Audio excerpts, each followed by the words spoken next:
পরিত্যক্ত চানক থেকে এক ব্যক্তির পচাগলা মৃতদেহ উদ্ধার ঘিরে চাঞ্চল্য।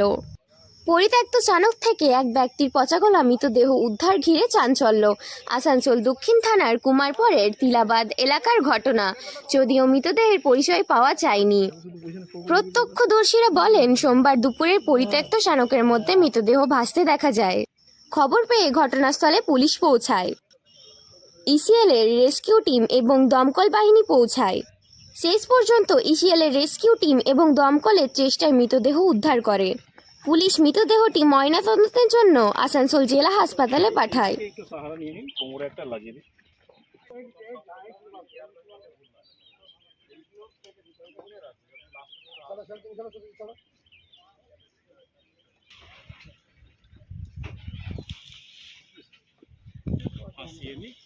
বডি তো তুলান হতো তাহলে এমনি উঠিয়ে নিত।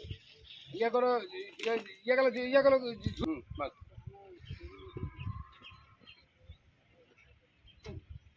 ওটা কোথায় রাখবো?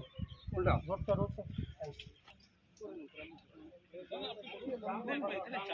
লাগবে তো, ওই মেশিনটা কোথাও প্লেস করার জন্য তো লাগবে।